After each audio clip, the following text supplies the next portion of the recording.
Sabe aquela sensação de que o jogo virou? Hoje a gente vai montar um cenário quase cyberpunk aqui na nossa análise. Nós estamos definitivamente deixando para trás aquela fase de ser apenas usuários de ferramentas isoladas. O papo agora é assumir a cadeira de diretor de operações. Pensa bem, a gente tem o comando de um exército digital inteiro nas mãos.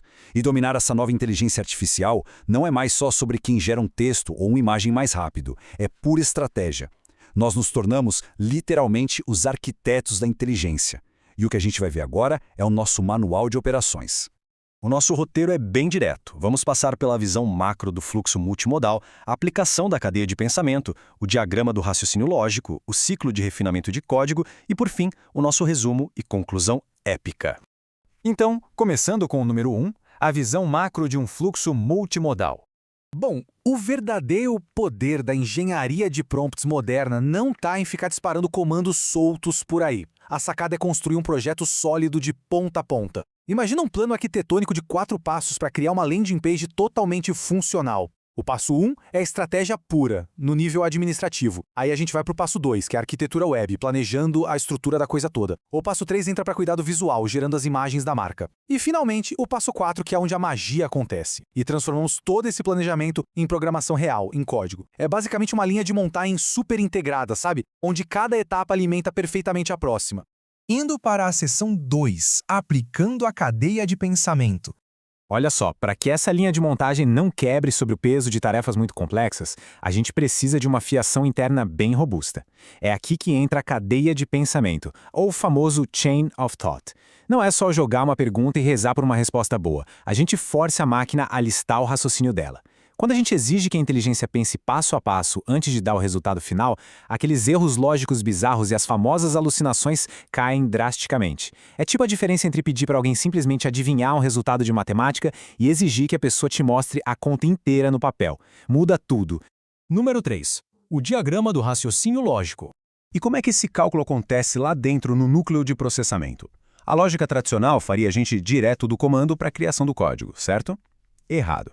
Aplicando a cadeia de pensamento, a etapa 1, que é receber o comando, vai se ramificar. Aí, na etapa 2, o modelo é literalmente forçado a processar e analisar as dores do usuário. Na etapa 3, o sistema entra numa fase de ideação, onde ele precisa listar 3 soluções possíveis. É só depois de passar por essa análise super profunda que a gente chega na etapa 4, o output, onde o código final do site é realmente escrito. É um verdadeiro funil de inteligência.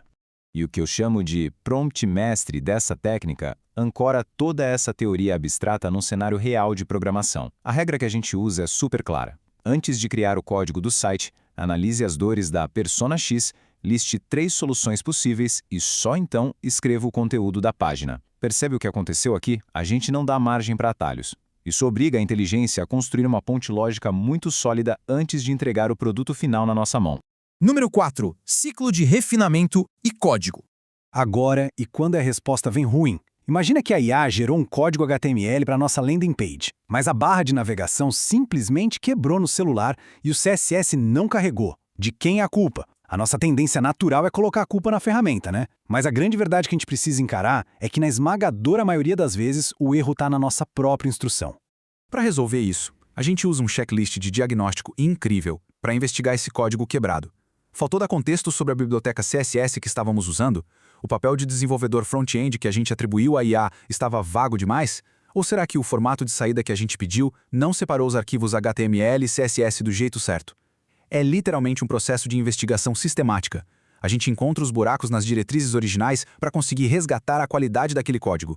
E se a gente esgotar todas as opções de diagnóstico? Aí entra a maravilha da técnica de espelhamento. Em vez de ficar batendo cabeça com o erro da barra de navegação responsiva usando um comando vago, a gente inverte o jogo. A instrução passa a ser algo como: reescreva o meu prompt para que ele gere um código HTML e CSS responsivo e perfeito de primeira, sendo mais claro para um modelo de linguagem como você. Gente, essa tática é fantástica. A própria máquina otimiza as instruções que ela mesma vai processar logo em seguida. É o modelo te ensinando a conversar com ele. E, finalmente, a nossa seção 5, resumo e conclusão épica.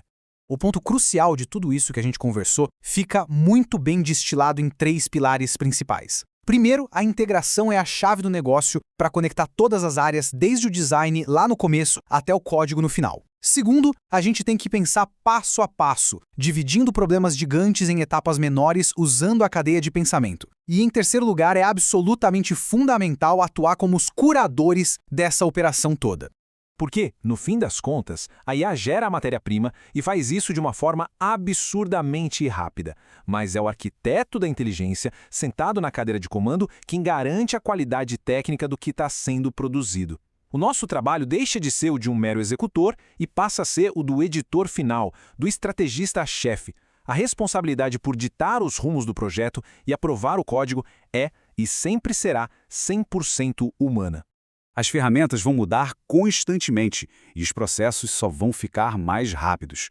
Mas, com todo esse arsenal digital na nossa frente, o que permanece intacto é que a curiosidade genuína e a visão estratégica são o melhor prompt que a gente pode ter nessa nova economia da inteligência. O que será que a gente vai construir amanhã com todas essas conexões? Fica aí a provocação para você pensar. Até a próxima!